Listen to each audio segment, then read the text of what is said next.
Le Maroc, avec l'aide de son allié Israël, tente d'intimider l'Algérie. On regarde ça ensemble. Le Maroc a réalisé avec succès le lancement d'un missile israélien extra d'une portée de 150 km au Sahara occidental, occupé tout près des frontières avec l'Algérie. Malgré le génocide à Gaza, le Maroc multiplie ses achats militaires auprès d'Israël.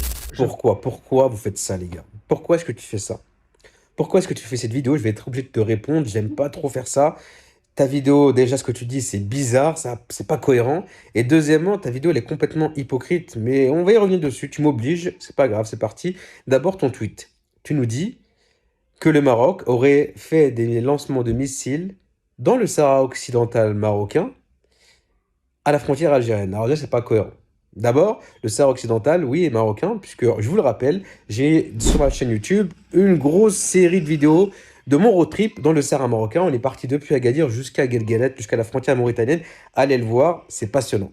Ceci étant dit, est-ce que tu peux m'expliquer comment le Maroc a pu faire des essais de lancement de missiles à la frontière de l'Algérie et du Sahara occidental marocain, alors que voilà la carte du Maroc? Alors que la frontière entre le Sahara occidental marocain et l'Algérie, c'est quoi? Il n'y a rien du tout. C'est tout petit. Donc le Maroc, il est parti dans cet endroit-là précisément. Pourquoi il ne va pas le faire sur sa frontière directement? Pourquoi il va Ça n'a aucun sens en fait ce que tu dis. Et pourquoi ça n'a aucun sens? Parce que personne ne sait exactement où ont lieu ces lancements de missiles. Toi, tu as pris le tweet d'une page qui est anti-marocaine, qui est connue pour ça, qui ne fait que balancer des fake news sur le Maroc pour décrédibiliser le Maroc. Tu l'as pris, tu en as fait une vidéo. Ridicule, je suis désolé pour toi. Maintenant, on passe à la suite. Ton hypocrisie. Tu nous dis derrière, le génocide, machin. Alors, on condamne tous le génocide. On est tous pour la création d'un État palestinien. On est tous contre ce qui se passe actuellement en Israël et en Palestine. Les massacres des Gazaouis, c'est un scandale absolu. Il doit y avoir des condamnations. C'est honteux. On est tous d'accord. Je pense que tout le monde est d'accord sur ça.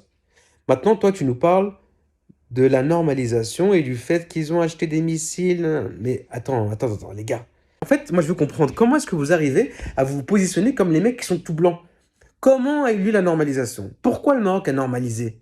Le Maroc a normalisé au bout de 50 ans d'agression, au bout de 50 ans d'harcèlement d'un pays voisin qui finance, qui va absolument créer une fitna à l'intérieur du Maroc, qui finance, qui demande à ce que des Sahraouis fassent des attentats au Maroc, qui arment, etc. Des Marocains sont morts depuis 50 ans.